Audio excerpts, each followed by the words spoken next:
Hello बच्चों, welcome to the final exercise of chapter 6। तो हमने चैप्टर 6 लगभग पूरा कवर कर लिया है और अब आप सारे कॉन्सेप्ट, सारी ट्रिक्स जानते हो जिससे आप अपने क्वेश्चंस को सॉल्व कर सकते हो। तो आज हम कवर करेंगे फाइनल एक्सरसाइज ऑफ चैप्टर 6 जो है exercise 6.2। So without any delay let's start. तो सबसे पहला क्वेश्चन जो हमें दिया गया है उसमें हमें एक फिगर दिया गया है।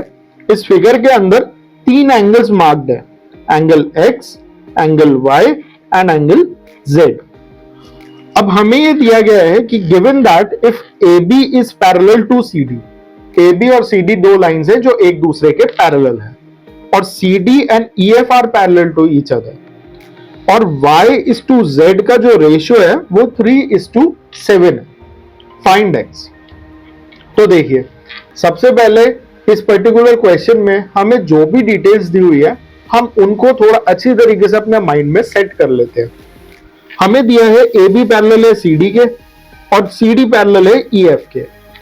तो इन दो पॉइंटर से हम एक और लाइन डिड्यूस कर सकते हैं कि A B is parallel to E F. और क्यों? क्योंकि थ्योरम 6.6 में हमने यही तो पढ़ा था कि अगर कोई लाइन 1 लाइन 2 के पैरेलल है और लाइन 3 भी लाइन 2 के पैरेलल है, तो हम कह सकते हैं कि लाइन 1 और लाइन 3 ये दोनों भी एक दूसरे के पैरेलल होंगी। तो इस प्रॉपर्टी से ए बी लाइन भी ई एफ लाइन के पैरेलल होंगी। अब आपको दो चीजें याद रखनी है इस एक्सरसाइज के क्वेश्चन सॉल्व करने के लिए। नंबर 1, एक तो ये थ्योरम, और number 2, alternate angles, corresponding angles और वर्टिकली ऑपोजिट एंगल्स क्या होते हैं। हम बहुत यूज करने वाले हैं इसको। तो देखिए कैसे। सबसे पहले इस क्वेश्चन में एक पार्ट हमें और दिया गया है कि एंगल y/z का जो रेशियो है वो 3:7 है। तो जब भी आपके पास में, इनफैक्ट इसी चैप्टर में नहीं, किसी भी चैप्टर में आपके पास में कोई भी क्वेश्चन के अंदर कुछ वेरिएबल्स का रेशियो दे रखा हो, तो सबसे पहले तो हमें उन वेरिएबल्स की वैल्यू अज्यूम कर लेनी चाहिए। और अज्यूम कैसे करेंगे? हम बोल देंगे कि let y is equal to 3x and z is equal to 7x। और ऐसा क्यों? ऐसा इसलिए क्योंकि अगर वो 3:7 के रेशियो में है तो हम उनको कह सकते हैं कि वो 3 इंटू समथिंग और 7 इंटू समथिंग के इक्वल होंगे। तभी उनको जब हम डिवाइड करेंगे, जैसे कि हम 3x अगर y को माना था हमने और 7x z को माना था, तो x से x कैंसिल हो जाएगा और हमारे पास में रेशियो 3:7 ही निकल के आएगा, which is given in the question. तो इसलिए हमने y को 3x और z को 7x अज्यूम कर लिया है। अब देखिए, ये जो एंगल है एंगल y, ये एंगल y और ये जो दूसरा एंगल जो मैंने अभी अभी ड्रॉ करा, which is let's name it angle 2। तो ये y और एंगल 2, क्या ये दोनों कॉरेस्पॉन्डिंग एंगल्स नहीं है? बिल्कुल है, क्योंकि कॉरेस्पॉन्डिंग एंगल्स की डेफिनेशन यही होती है। कोई दो पैरेलल लाइंस पे अगर सेम पोजीशन पे दो अलग अलग दोनों पैरेलल लाइंस पे कोई एंगल बन रहा है तो वो एंगल कॉरेस्पॉन्डिंग एंगल कहलाता है। So we can say that angle y and angle 2 are corresponding angles. अब अगर ये दोनों कॉरेस्पॉन्डिंग एंगल्स हैं तो angle y will be equal to angle 2 by property. किसकी प्रॉपर्टी? कॉरेस्पॉन्डिंग एंगल्स की। ठीक है, तो हमने इतना फिगर आउट कर लिया। अब दूसरी बात, हम देखें ये जो लाइन EF है, ये EF एक लाइन है और ये जो ट्रांसवर्सल है जो कि आ रही है यहां पे, let's name it line L। तो ये जो ट्रांसवर्सल है L, ये इस EF पे दो एंगल्स बना रही है, राइट? और हमें पता है किसी भी लाइन को डिवाइड करने वाले दो एंगल्स या तीन एंगल या चार एंगल्स, अगर उन सारे एंगल्स को हम ऐड करते हैं तो टोटल सम कितना होता है लाइन का? 180 डिग्रीज, राइट? सो हम लिख सकते हैं कि लाइन, और कौन सी लाइन की बात कर रहे हैं हम? EF। लाइन EF में ये जो एंगल है एंगल 2 और दूसरा एंगल Z, तो angle 2 plus angle Z, this will be equal to how much, 180 degrees. और क्यों? बाय प्रॉपर्टी ऑफ, अब देखो इस टाइप के क्वेश्चंस में ना एक और इंपॉर्टेंट चीज होती है, आप जब भी कोई भी इक्वेशन बनाते हो या कोई भी स्टेप सॉल्व करते हो, आपको हर स्टेप के साथ में ये जरूर मेंशन करना चाहिए कि आपने किस प्रॉपर्टी, किस लॉजिक, इन टोटल क्या मेथड लगा करके नहीं आपने जो स्टेटमेंट लिखी है उस स्टेटमेंट को आपने कंक्लूड करा है। ऐसा करने से एग्जामिनर आपको फुल मार्क्स देने के लिए हमेशा मजबूर रहेगा। लेकिन अगर आपने वहीं पे अगर आपने लाइन तो मेंशन कर दी, आपकी इक्वेशन मेंशन कर दी, लेकिन आपने ये नहीं लिखा कि भाई वो इक्वेशन आई कैसे, उस केस में एग्जामिनर ऐसा मान सकता है कि आप अपने बगल वाले से टीप रहे थे और इसलिए आपने ऐसा लिख दिया। तो इसलिए ऑलवेज रिमेंबर, कभी भी कोई भी इक्वेशन लिखो, नीचे ब्रैकेट के अंदर या साइड में ब्रैकेट के अंदर also write why you wrote that equation, what is the logic behind it. So coming back to question, angle 2 plus angle Z कितना होगा, 180 डिग्री। और एंगल 2 अभी अभी हमारी इक्वेशन नंबर 1 से एंगल Y के इक्वल है, तो हम लिख सकते हैं angle Y plus angle Z is equal to 180 degree by equation 1। Angle Y को हमने अज्यूम करा था 3x और एंगल Z को 7x, it is equal to 180 degree. 3x और 7x कितना हुआ, 10x is equal to 180 degree. So x comes out to be 180 by 10 which is 18 degrees. तो x निकल गया तो y और z भी निकल गए। क्यों? क्योंकि y तो था 3x, तो y हो गया 3 into 18 which gives us 54 degrees और z था 7x. So z will be 7 into 18 which gives us, 18 की टेबल आती है आपको, मैंने याद नहीं कर रखी, so you can calculate it out. It would be 8 7 56 and 7 and 7 5 126 degrees. So हमारे पास में इस फिगर के अंदर y और z ये दो चीजें निकल के आ गई है। This is 54 degrees, this is 126 degrees. अब रही बात x की, तो x कैसे निकालेंगे? x निकालने के हमारे पास में जो दो तरीके हैं, उनमें से पहला तरीका तो ये है कि अगर आप इस एंगल y की बात करो तो ये y और दूसरा है ये वाला angle, let's name it angle 3। तो एंगल y और एंगल 3 ये दोनों भी कॉरेस्पॉन्डिंग एंगल्स होंगे, क्योंकि लाइन AB और लाइन CD भी एक दूसरे के पैरेलल है। तो क्योंकि एंगल y 54 डिग्रीज है तो एंगल 3 भी 54 डिग्रीज होगा, right. So we can write this down as angle y is equal to angle 3 by property of, complete आप कर लेना, property of corresponding angles, right. So angle 3 will also be equal to 54 degrees. एक part ये हो गया question का। अब अगर हम ध्यान से देखें तो ये एंगल 3 और एंगल x मिलके ये बेसिकली ट्रांसवर्सल लाइन पे दो एंगल्स बना रहे हैं, right. And again by the property of line ये दोनों एंगल्स का सम कितना होगा, 180 degrees. So we can write this down, angle 3 plus angle x will be equal to 180 degrees by property of line. Angle 3 की value है 54 degrees, put कर देते हैं, plus angle x equal to 180, 54 को right hand side पे ले जाओ, so you get angle x equal to 180 minus 54 which comes out to be 126 degrees. So your angle x, it is equal to 126 degrees and this is the answer to which you are looking for. So ये तो था आपका explanation to question number 1. तो अब हम बात करते हैं question number 2 की। question number 2 में हमें दिया गया है एक डायग्राम और साथ में कुछ स्टेटमेंट्स दिए गए हैं। If AB is parallel to CD, अब हमारा ये जो AB है वो इस क्वेश्चन में CD के पैरेलल है, ये लाइन और ये line. And EF is perpendicular on CD, ये जो लाइन EF है ये बेसिकली इस CD के ऊपर एक परपेंडिकुलर है और एंगल GED ये 126 डिग्री है. So this entire angle GED this is 126 degrees.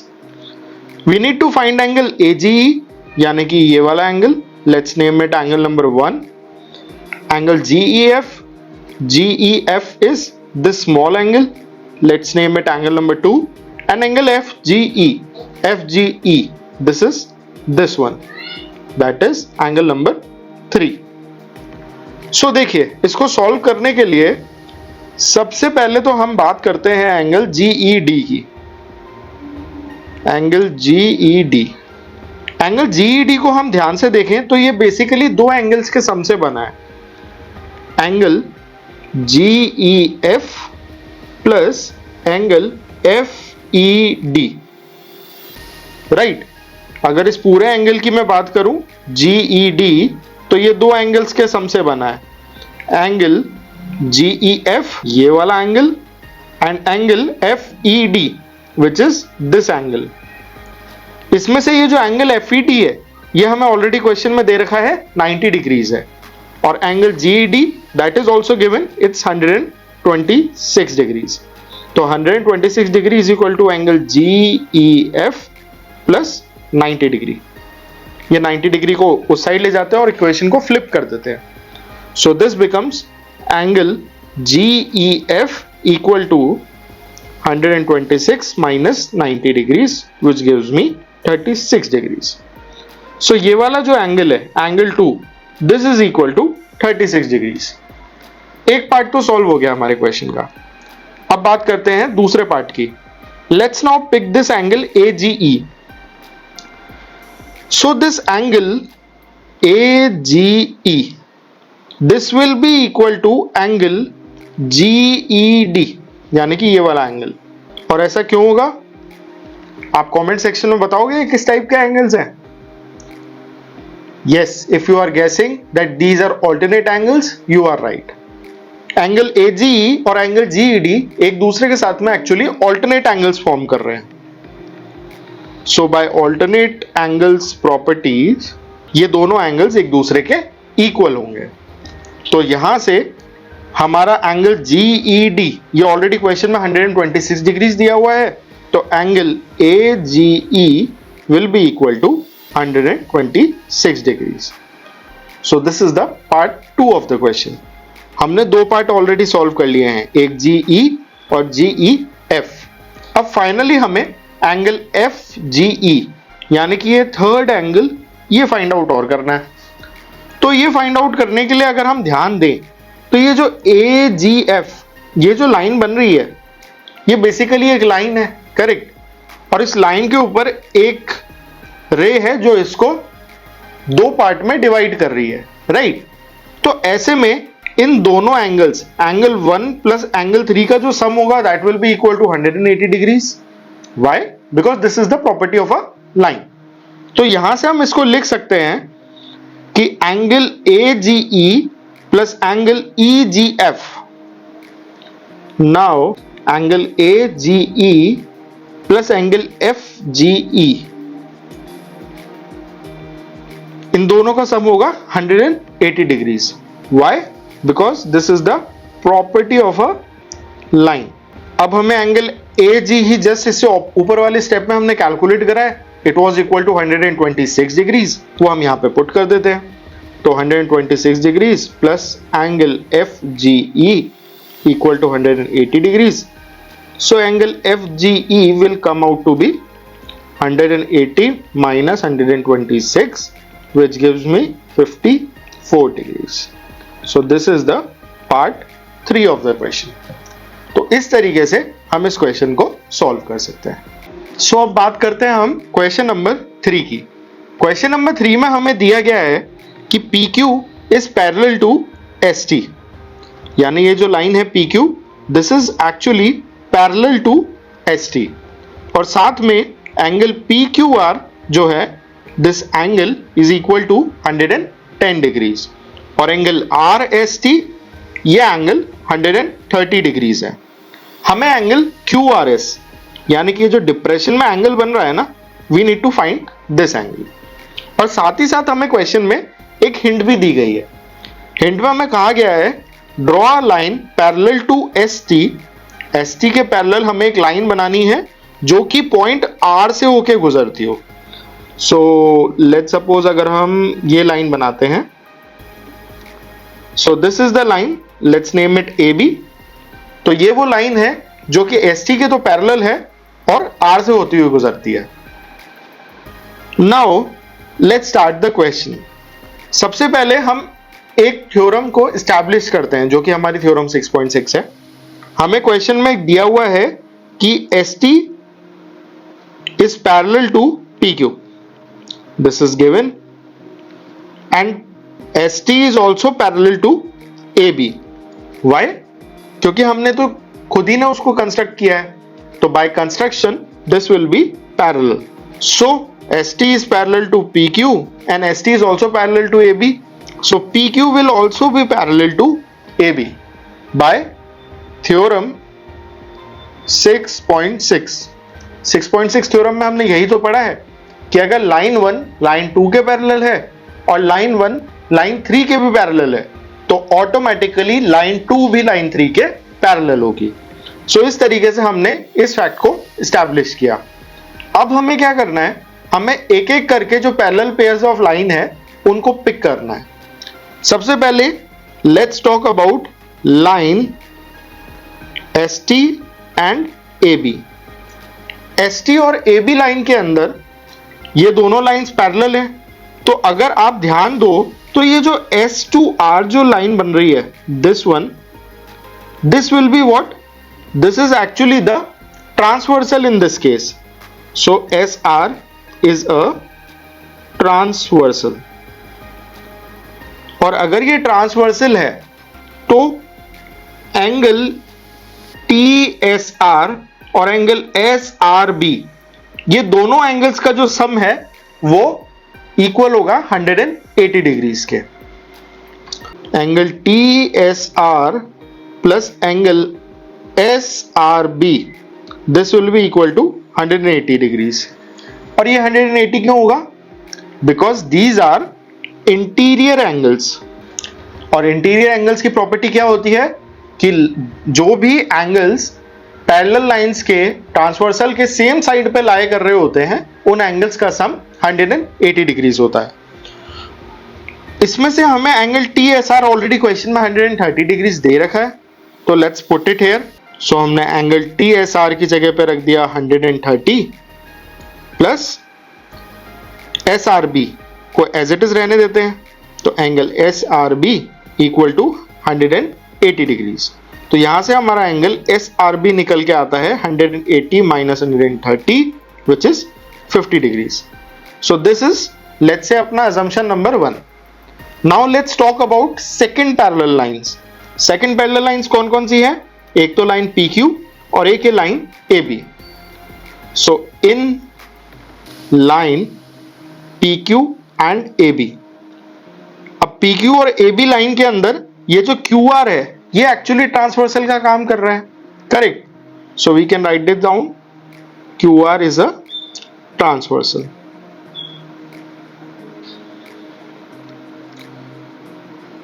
तो यहां से वापस एंगल पी क्यू आर और एंगल क्यू आर ए, यानी कि ये वाला एंगल, इन दोनों का सम कितना होगा?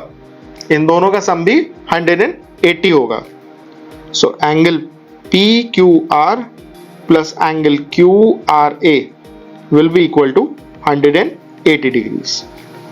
इसमें से हमें angle P Q R already question के अंदर 110 दे रखा है, let's put it down. So angle P Q R में आ गया 110 plus angle Q R A equal to 180 degrees. So angle Q R A equal to 180 minus 110 which is 70 degrees. This is our equation number 2. अब ध्यान से देखते हैं हम वापस इस फिगर को। इस फिगर में हमने कौन कौन से एंगल कैलकुलेट कर लिए हैं? हमने ये वाला एंगल कैलकुलेट कर लिया है, हमने ये वाला एंगल भी कैलकुलेट कर दिया है। Now the only thing which is remaining is this angle, जो कि हमसे क्वेश्चन में पूछा गया है। और अगर हम ध्यान से देखें तो ये तीन एंगल्स ही मिलकर के नहीं है, लाइन फॉर्म कर रहे हैं, line A R B, right. और लाइन के सारे एंगल्स का टोटल सम कितना होता है 180। तो let's put it down there. मान लीजिए हम इस एंगल को नाम दे देते हैं, let's say this angle is angle 1, this is angle 2 and this is angle 3। So now angle 1 plus angle 2 plus angle 3, this will be equal to 180 degrees. Why? Because this is the property of a line. Angle 1 और angle 3 की value हम already subsequent steps में calculate कर चुके हैं, वो value हम यहां पर पुट कर देते हैं। So 50 plus angle 2 plus angle 70 is equal to 180 degrees. So angle 2 will be equal to 180 minus 70 minus 50 which gives us 60 degree. So this is the answer in this particular case. Now let's move to question number 4. Question number 4 में हमें AB parallel दे रखी है CD के. So this line is parallel to this line. And angle APQ is equal to 50 degree. ये वाला angle this is 50. And angle PRD this is 127 degrees. हमें angle X और Y calculate करना है। तो एंगल X और Y ये calculate करने के लिए सबसे पहले हम ये देखते हैं कि कौन से डायरेक्ट एंगल्स हैं, कॉरस्पॉन्डिंग एंगल्स या ऑल्टरनेट एंगल, जो कि डायरेक्टली हम इस क्वेश्चन में पता लगा सकते हैं। तो आइए देखिए। Now let's talk about line AB and CD। So in line AB and CD, AB और CD लाइन में ये जो PQ है, this PQ is what? PQ is a transversal, right? अब अगर ये PQ ट्रांसवर्सल है तो this angle APQ will be equal to angle PQR, right? ये APQ और ये PQR ये दोनों एंगल्स इक्वल होंगे। क्यों होंगे इक्वल? क्योंकि these are forming a Z, और Z होता है तब हमेशा क्या होता है ऑल्टरनेट एंगल्स। सो ये दोनों ऑल्टरनेट एंगल्स हैं। अब एंगल APQ ऑलरेडी क्वेश्चन में 50 डिग्रीज दिया हुआ है और PQR is what? It is angle X। तो देखो पहला X की वैल्यू तो हमने क्वेश्चन स्टार्ट करते ही 10 सेकंड के अंदर ही फाइंड आउट कर ली। Now let's talk about Y। अब देखिए जो हमें दूसरा एंगल क्वेश्चन के अंदर ऑलरेडी गिवन है उसकी बात करते हैं, एंगल PRD। इस PRD के लिए इसका ऑल्टरनेट एंगल कौन सा होगा?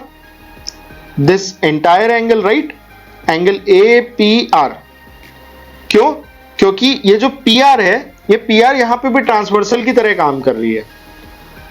सो PR is also a transversal. अब अगर PR भी ट्रांसवर्सल है तो angle APR will be equal to angle PRD which is equal to 127 degrees. Why? Z बन रहा है तो ऑल्टरनेट एंगल्स हैं। अब ये जो एंगल APR है, ये APR बेसिकली कितना होगा? APR is sum of angle APQ और एंगल QPR, जो कि एक एंगल 50 डिग्रीज है और एक एंगल हमारा Y है। तो हम APR को लिख सकते हैं 50 plus Y is equal to 127 degrees.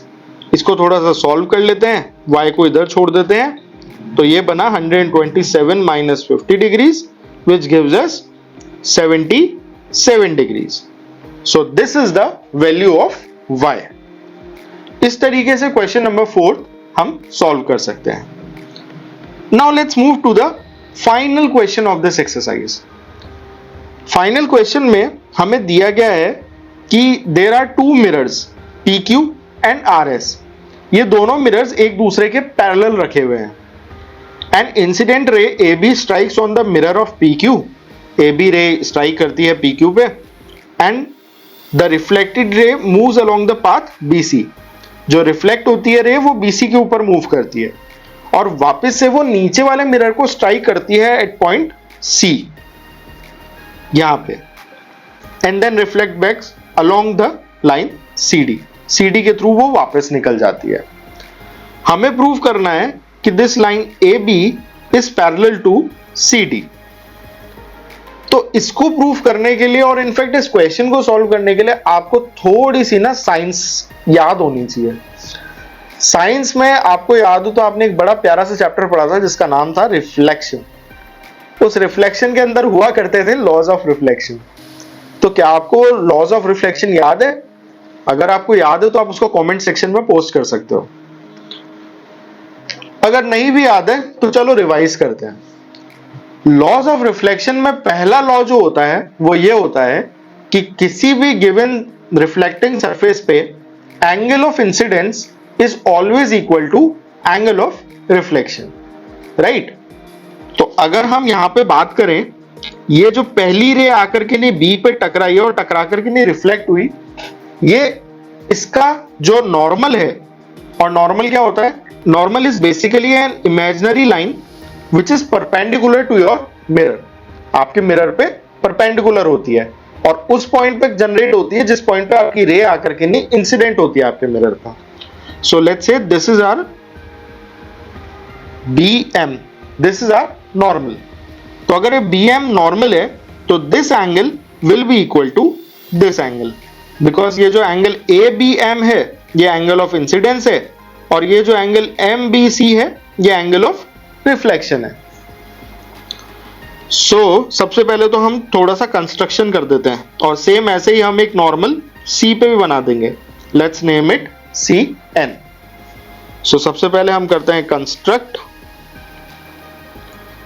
BM and CN normals to the mirror. तो हमने नॉर्मल बना लिए हैं सबसे पहले।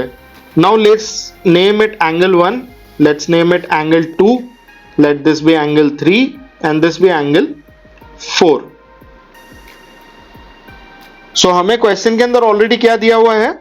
Angle 1 is equal to angle 2 and angle 3 is equal to angle 4. Why? Because this is the property of mirror by laws of reflection. ठीक है? तो laws of reflection से angle 1 angle 2 के इक्वल होगा और angle 3 angle 4 के equal होगा। अब अगर हमें ये प्रूव करना है कि AB और CD पैरेलल है तो इस डायग्राम को अगर आप ध्यान से देखो, थोड़ा सा इसको क्लीन कर देते हैं। Let this be our normal BM and this be our normal CN और इसके अंदर हमने बनाए ये angles. This is angle 1, this is angle 2, this is angle 3 and this is angle 4। अब अगर आप इस क्वेश्चन को ध्यान से देखो तो ये जो लाइन AB है अगर ये CD के पैरेलल है तो उस केस में this entire angle should be equal to this entire angle. क्यों? क्योंकि ये Z बना रहे हैं और जहां पे भी Z होता है वो Z एक्चुअली ऑल्टरनेट एंगल्स होते हैं और अगर लाइन पैरेलल होती है तो ऑल्टरनेट एंगल्स हमेशा इक्वल होते हैं। तो अगर हम इन ऑल्टरनेट एंगल्स को इक्वल प्रूफ कर दें तो ऑटोमेटिकली हम ये कह सकते हैं कि जो लाइन है वो भी एक दूसरे के पैरेलल है। तो चलिए इसको प्रूफ करने का ट्राई करते हैं। अब देखिए ये जो MB और CN ये जो हमने दो लाइंस बनाई है तो इनको ऐसे लिख लेते हैं, in line MB and CN ये दोनों लाइन एक दूसरे के पैरेलल होंगी। क्यों? क्योंकि हमने MB और CN परपेंडिकुलर बनाई हैं दो पैरेलल लाइंस पे और दो पैरेलल लाइंस के बीच में बनी हुई परपेंडिकुलर भी एक दूसरे के हमेशा पैरेलल होती हैं। ठीक है? तो MB और CN एक दूसरे के पैरेलल होंगी। तो ये जो एंगल है एंगल 2 और angle 3, so we can write this down as angle 2 will be equal to angle 3। Angle 2 और एंगल 3 क्यों इक्वल होंगे? क्योंकि ध्यान से देखो वही Z बन रहा है और Z मतलब they are alternate angles. Let this be equation 2 और ये दोनों हमारी हो गई। तो चलो इनको इक्वेशन 1 और इक्वेशन 2 कह देते हैं and let's call it equation number 3। तो फ्रॉम इक्वेशन 1 एंड 2, इक्वेशन 1 और 2 में हमने क्या निकाला था कि एंगल 1 जो है वो एंगल 2 के इक्वल है और एंगल 3 इक्वल है एंगल 4 के। और इक्वेशन 3 में हमने निकाला कि एंगल 2 भी एंगल 3 के इक्वल है।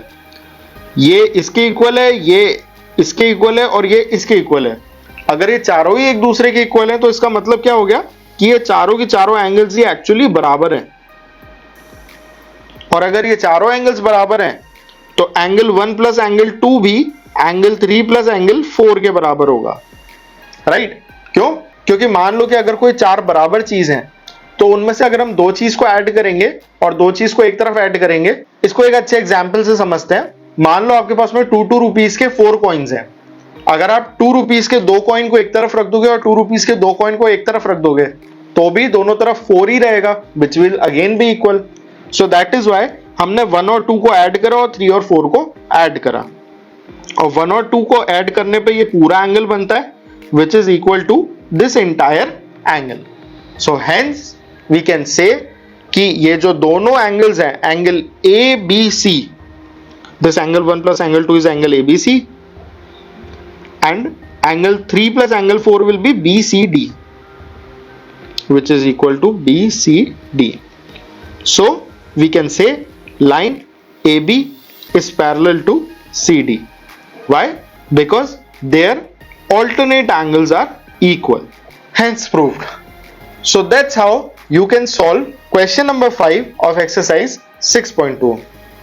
इसी के साथ ही एक्सरसाइज 6.2 और चैप्टर 6 भी कंप्लीट होता है।